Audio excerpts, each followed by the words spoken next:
Imagine planning the wedding of your dreams, only to discover that the two people you trusted most, your fiancé and your mother, were betraying you in the worst way possible.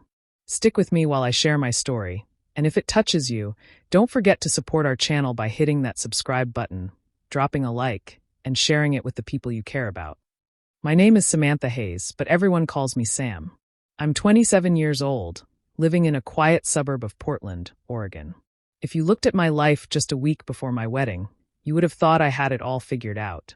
I worked as a school counselor at a local middle school, a job that wasn't glamorous but filled me with purpose. I loved guiding kids who felt lost or unseen, maybe because deep down I remembered what it was like to feel that way myself. And then there was Ethan Carter. He was 29, tall, easygoing, the kind of guy who made everyone in a room feel like they mattered. He worked as a physical therapist, and patients adored him for his patience and encouragement. We met 4 years ago at a community fundraiser, and from that first night, it felt like he fit into my life like a missing piece.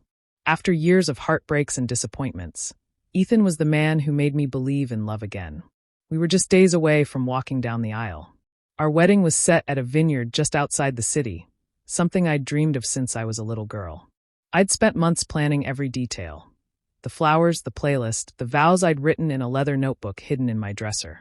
Friends teased me about how organized I was, but truthfully, I was just excited. Excited to start forever with the man I thought I knew better than anyone. Of course, there was my mom, Linda Hayes. She was 48 and had been single ever since my dad left when I was 15. To most people, she was charming, lively, the kind of woman who made heads turn even when she walked into a grocery store. She had thrown herself completely into helping me plan the wedding, sometimes to the point of being overwhelming. She came to every dress fitting, fussed over the flower arrangements, and had an opinion about every appetizer on the menu. Sometimes I noticed little things, how Ethan would laugh too much at her jokes, or how she would put her hand on his arm when they were talking. Once my best friend Rachel even teased me, saying, "Your mom is more excited about Ethan than you are." I laughed it off because really, who thinks like that about their own mother? If anything, I thought Ethan was just being polite, and Mom was enjoying having a role again after years of loneliness. Back then, I didn't see the danger in their closeness. I thought it was just part of having a mom who was involved, maybe too involved, in my life. Looking back now, I can see all the cracks I ignored. But in those days, I believed everything was perfect. For the first time in years, I felt like I was finally standing on solid ground. I thought nothing could take it away. I was wrong. In the weeks leading up to the wedding, I started to notice little things, moments so small that I told myself I was being paranoid. But now, looking back, they were the first cracks in the foundation I thought was unshakable. One of the earliest signs came at my final dress fitting. I stood on the pedestal in front of the mirror, my heart racing as I saw myself in white, the lace falling just right, the veil catching the soft light. Mom had tears in her eyes, whispering how beautiful I looked. But when Ethan walked in to surprise me, his attention didn't stay on me. His gaze shifted to Mom, and with a grin he said, "Wow, Linda, you look amazing today. That color really suits you." It wasn't just the words, it was the way he said them, almost lingering.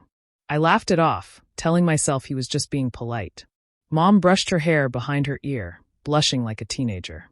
It stung for a second, but I quickly buried the feeling. After all, Ethan was my fiancé. Why would I doubt him? Another time, I came home from work earlier than expected. As I opened the front door, I heard low voices in the kitchen. When I stepped inside, Ethan and Mom were huddled close, whispering. They jumped apart the moment I walked in. Ethan laughed nervously, saying they were talking about a surprise for me, something for the honeymoon. Mom nodded a little too quickly, her smile tight. I remember feeling a flash of unease, but I didn't push. I wanted to trust them. I needed to trust them. It wasn't just me noticing, though. Rachel, my best friend since college, had been raising eyebrows for weeks. One night over coffee, she leaned across the table and said, "Sam, don't take this the wrong way, but your mom is way too involved in this wedding. She acts like she's the bride sometimes." She chuckled, but her eyes searched mine, waiting for a reaction. I laughed, brushing it off. "That's just Mom. You know how she is, always center stage. Besides, Ethan's great with her. He's just making her feel included." Rachel shrugged but didn't look convinced. For the first time, her teasing made me feel defensive, like I was protecting something fragile without even knowing why. Around the same time, Ethan and I had our first real fight. He'd been spending late nights at the gym, claiming he was trying to look his best for the wedding. One night, when he came home well past midnight, sweaty and evasive, I snapped. "Ethan, this is getting ridiculous. Do you really need to be at the gym every night until 1 in the morning?" He bristled, his jaw tightening. "I'm doing this for you, Sam. I want to look perfect when we say I do. Can't you just appreciate that instead of questioning me all the time?" His tone cut deeper than I expected, and guilt washed over me. I apologized, telling myself I was being unfair, that wedding stress was making me overanalyze everything. Still, in quiet moments, the unease crept back. The compliments, the whispers, the defensiveness, it all swirled in my chest like a storm I refused to acknowledge. I convinced myself it was nothing, that I was lucky, that I just needed to relax. But deep down, something in me knew the truth was waiting. Something darker than I was ready to face. 2 days before the wedding, I drove to my mom's house on autopilot. I needed a box of old family photos to use for a memory table at the reception. I hadn't told her I was coming. Why would I? It was my mother's house. I didn't need an invitation. When I pushed open the front door, the house was unusually quiet. No TV murmuring in the background, no clinking dishes in the kitchen. I called out, "Mom," but got no reply. As I set my bag down, I heard it, the faint sound of laughter, followed by muffled voices. They were coming from upstairs. For a moment, I smiled to myself. Maybe Mom had a date. She'd been single for years, and I used to tease her that she deserved someone new. The thought made me happy. Maybe finally she was moving on. But then, the laughter shifted into something else. Low murmurs, a sound that made the hairs on the back of my neck stand up. My chest tightened. Something felt off wrong. I took the stairs slowly, one by one, my hand shaking as I gripped the banister. At the top of the stairs, the noises grew clearer, breathless, intimate, unmistakable. My stomach lurched. I wanted to turn around, to leave, to erase whatever was waiting behind that door. But something stronger pulled me forward, a desperate need to know. I pushed open the door. And there they were. Ethan, my fiancé, my almost husband, in bed, with my mother. The sight didn't register at first, like my brain refused to process what my eyes were seeing. My body went cold, my legs weak. I felt as though I'd stepped outside myself, watching the scene from somewhere far away. Ethan scrambled, yanking the sheets to cover himself, his face twisted in panic. "Sam, wait, it's not what it looks like." But it was. God, it was exactly what it looked like. Mom didn't move. She sat there, hair tousled, sheets draped lazily around her like she had no shame. She met my eyes with a cold, steady stare and said, almost casually, "You weren't supposed to find out like this." Those words cut deeper than any knife. They told me this wasn't a mistake, not a one-time slip. This was deliberate, planned, hidden from me, not because it didn't matter, but because it mattered so much they had to keep it secret. My hands shook violently as I backed away. I couldn't breathe. The walls seemed to close in around me, the air thick and suffocating. My chest burned as if my heart were being ripped apart in real time. I stumbled down the stairs, hearing Ethan calling my name, his voice frantic. But I couldn't stay. I couldn't hear his excuses or look at my mother's face another second. I bolted out the door into the cool evening air, gasping as though I'd been underwater for hours. My world, everything I believed in, my love, my family, my future, had shattered in a single, unbearable moment. I don't even remember the drive to Rachel's apartment. 1 minute I was running out of my mother's house, and the next I was pounding on Rachel's door with tears streaming down my face. She opened it in her pajamas, her eyes widening the second she saw me. I collapsed into her arms before I could even speak. That night, I cried harder than I ever had in my life. My chest ached, my throat raw from sobbing, my body trembling like it couldn't contain the pain. Rachel sat beside me on the couch, holding me, whispering soft words I could barely process. Every time I closed my eyes, I saw them. Ethan's face pale with guilt, my mother's eyes cold and unflinching. It replayed in my head like a cruel movie on repeat. "Sam, listen to me," Rachel said firmly after I'd cried myself hoarse. She brushed my hair from my face, her voice steady. "You cannot go through with this wedding. Not after what you saw. You don't owe either of them anything." Her words were like a slap of truth, but they only made me cry harder. Because deep down, I already knew she was right. As I lay awake on Rachel's couch that night, my mind drifted to my dad. He had left when I was 15, walking out after discovering Mom's affair with one of his co-workers. I remembered the night he packed his bags, the anger in his voice, the way Mom defended herself with the same dismissive tone she used on me earlier. You'll understand one day. The realization hit me like a freight train. My mother hadn't changed. She had destroyed my father, and now she had destroyed me. History had repeated itself, only this time, the wound cut twice as deep because it wasn't just a husband or a lover she betrayed. It was her own daughter. By morning, my phone was buzzing nonstop. Dozens of missed calls. Texts piling up. Ethan was frantic. Please, Sam. It just happened. It didn't mean anything. Don't throw everything away over a mistake. And then Mom. Her messages made me sick to my stomach. You'll understand one day. Love is complicated. I never meant to hurt you. Every word felt like poison. How could she, my mother, ask me to understand? How could Ethan, the man I thought would protect me, reduce our 4 years together to a meaningless accident? Rachel watched me scroll through the messages with clenched fists. Block them. Don't give them the satisfaction of a response, she said. But I didn't. Not yet. Instead, I sat there in silence, the phone heavy in my hand. I wasn't ready to speak, wasn't ready to scream, wasn't even ready to end it. Not yet. For now, silence was my only weapon. And I decided to hold it, sharp and heavy, until I knew exactly how I wanted to strike back. By the second night at Rachel's apartment, the tears had finally run dry. My body felt heavy, my eyes swollen, but somewhere inside me, a strange calm had begun to settle. The grief was still there, sharp and raw, but beneath it was something new, clarity. I sat at Rachel's kitchen table with a mug of untouched tea, staring at the steam curling into the air. For the first time since I caught them, I wasn't replaying the scene in my head. I was thinking about what came next. I can't just cancel the wedding, I said quietly. Rachel looked up from the couch, confused. Sam, of course you can. You should. You don't owe them a thing.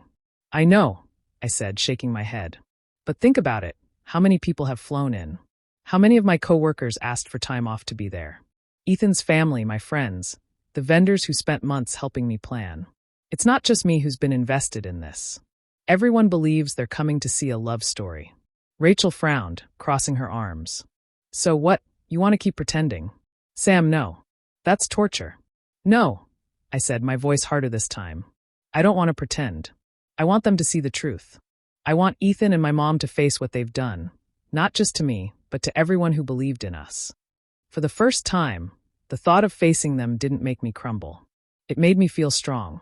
Rachel leaned forward slowly, studying me. You're serious, aren't you? I've been crying for days, I said, pushing the mug aside. And what has it done?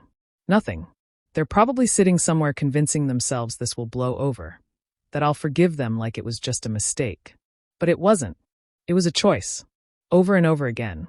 And if I just cancel quietly, they get to walk away, heads high, with no one the wiser. Rachel exhaled, a mix of shock and admiration flickering across her face. Okay, then what are you thinking? I outlined it slowly, each word grounding me more.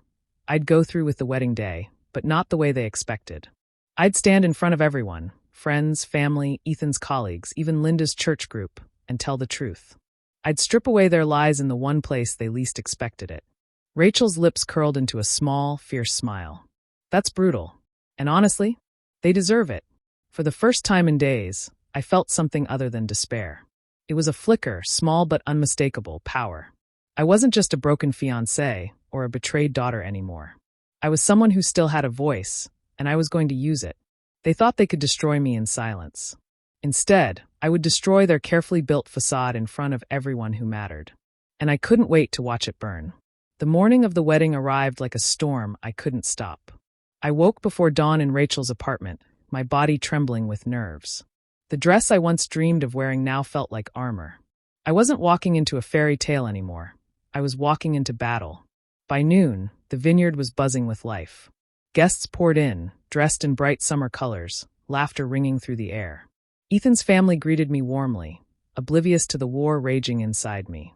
His mother hugged me tightly, whispering how proud she was to soon call me her daughter. I forced a smile, my stomach twisting. My colleagues from the school gathered near the bar, waving at me with excited grins. A few of my closest friends from college were already snapping photos by the floral arch I'd chosen months ago. Every time someone complimented the decorations or the atmosphere, guilt nipped at me. They thought they were here for a love story, but I knew what was coming. And then there was Ethan. He walked through the crowd with the same confidence that had once drawn me to him. His suit was sharp, his smile practiced. He shook hands, made jokes, posed for pictures. If anyone had looked closely, they might have seen the smugness in his eyes, the way he carried himself like a man who thought he had everything under control. When our eyes met across the crowd, he gave me a charming wink, as if to remind me that we were the perfect couple everyone believed we were. My chest tightened, not with love, but with the bitter sting of knowing the truth. Linda wasn't far from him. My mother, my betrayer, glided through the guests like she owned the day. She wore an elegant champagne-colored dress, her makeup flawless, her smile dazzling. She fussed over Ethan's boutonniere, straightened the sleeves of his jacket, and laughed a little too loudly at his jokes. To anyone else, she looked like the doting mother of the bride. To me, she looked like the enemy. I stood off to the side, hands trembling slightly as I greeted people, my face frozen in a smile that felt like it might crack. Inside, my heart pounded against my ribs. I could feel the secret burning inside me, demanding to be unleashed. Every hug, every compliment, every "you two are perfect together" only made the fire grow hotter. Rachel never left my side. She whispered in my ear every few minutes, small reminders to breathe. "You've got this, Sam," she said softly when she caught me staring too long at Ethan and Linda. Her presence was my anchor, the only thing keeping me steady. And yet, beneath the fear, I felt something else. Power. The secret I carried was mine alone, and I knew that in just a short while, I would detonate it in front of everyone. I wasn't the broken one anymore. I was the one holding the match.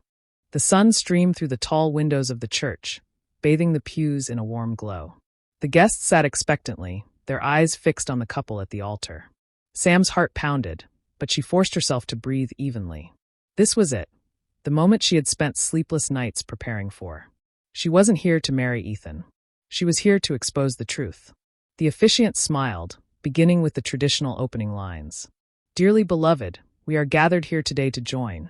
"Actually," Sam interrupted, her voice steady but loud enough to silence the entire room. Her hands no longer trembled.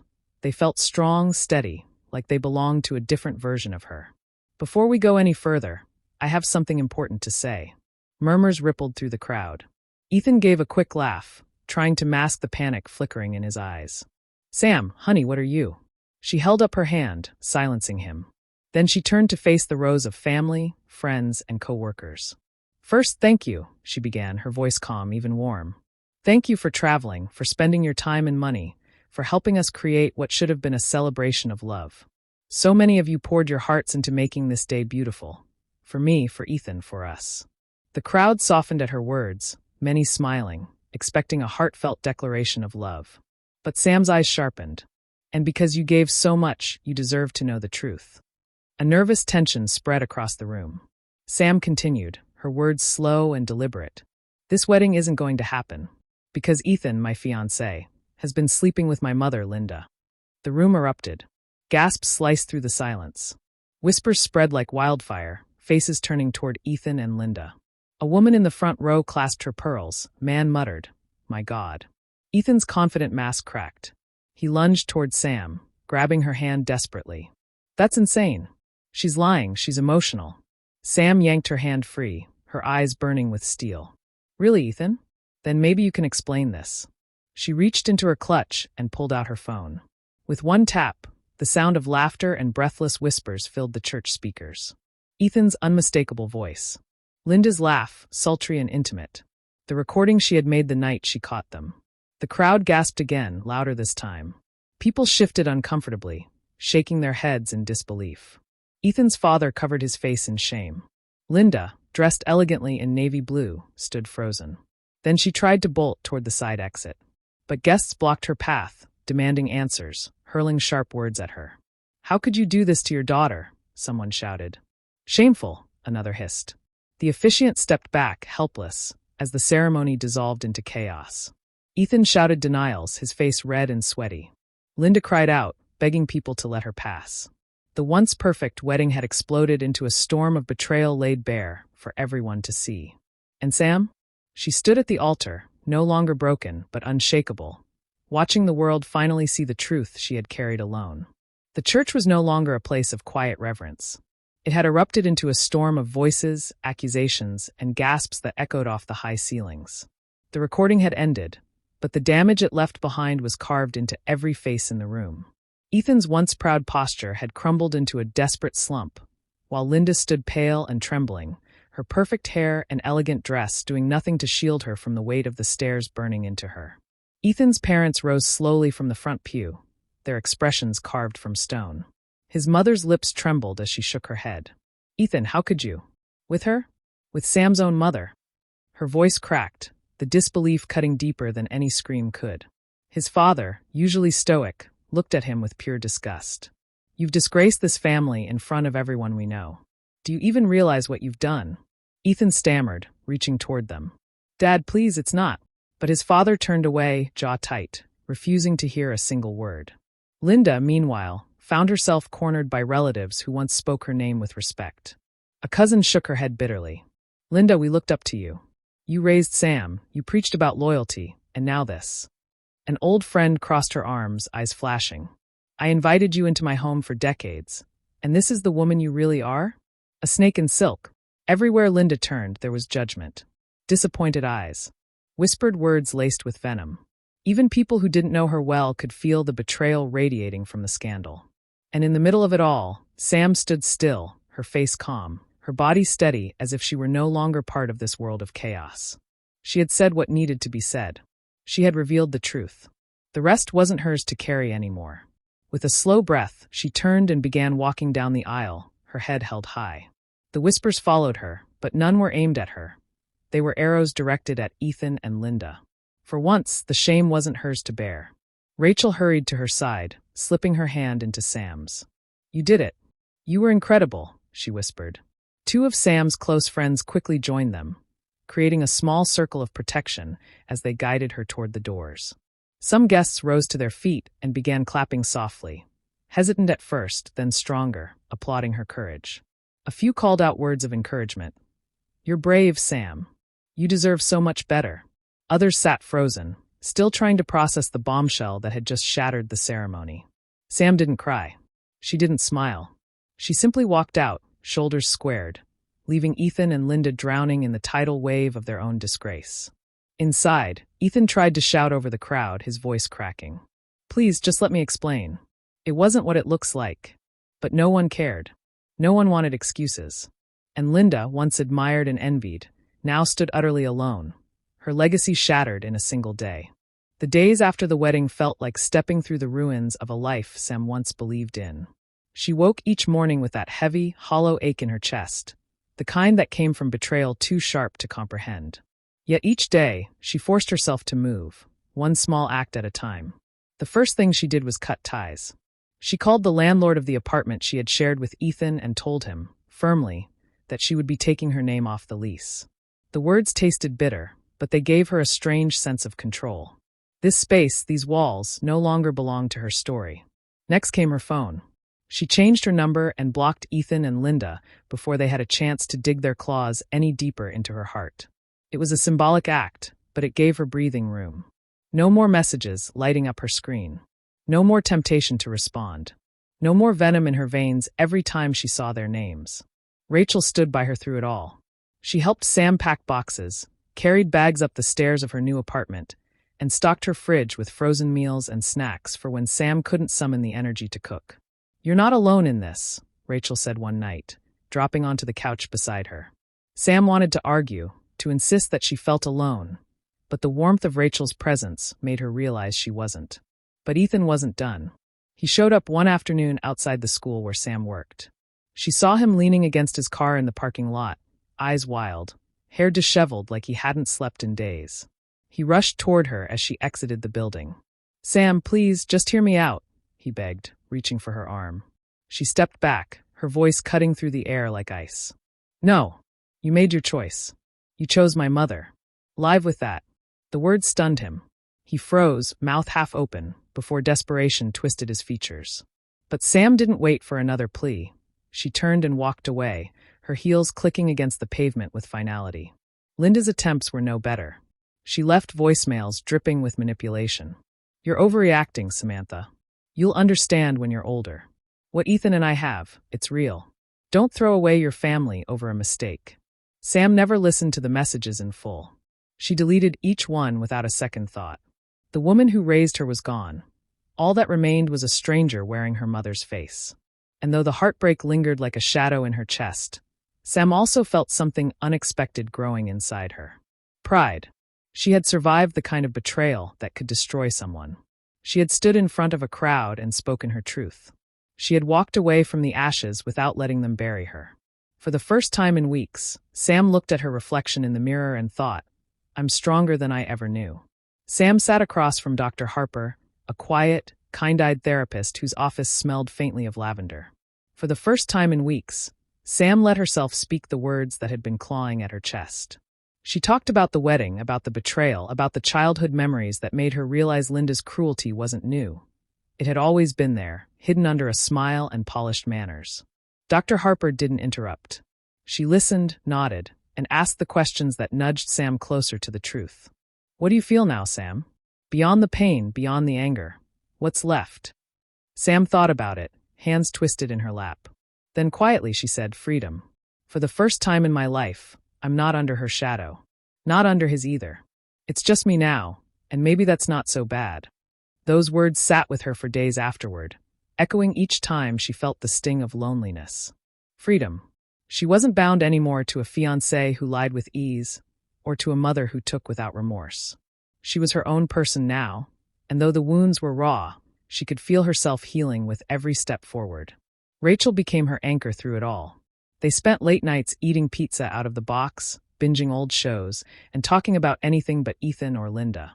One evening, Rachel poured them each a glass of wine and said, "Family isn't just blood, Sam. It's the people who stay, who choose you no matter what. And you've got that, right here." Sam swallowed hard, emotions welling up, but for once they weren't tears of despair. Rachel was right. Family could be chosen. And she wasn't as alone as she thought. A few weeks later, Sam found herself sitting around a small bonfire in Rachel's backyard. The flames flickered against the dark sky, sparks rising like tiny stars. Friends gathered with mugs of cocoa and blankets, their laughter weaving through the crisp Oregon night. Someone told a ridiculous story, and before she realized it, Sam was laughing too. Real laughter, unforced, bubbling up from a place she thought had been shattered beyond repair. For the first time in what felt like forever, she wasn't weighed down by betrayal. She wasn't replaying that night in her mother's bedroom, or Ethan's begging, or Linda's hollow excuses. She was present. She was alive. As the firelight danced across her face, Sam grew quiet, staring into the flames. Her thoughts were steady, clear, not some sugar-coated mantra about hope or healing, but something stronger. She had faced betrayal in its cruelest form, and yet here she was. Still standing. Still breathing. Still herself. She pressed the warm mug between her hands and, in her mind, spoke the words that would carry her forward. "They thought they broke me, but all they did was show me who I really am."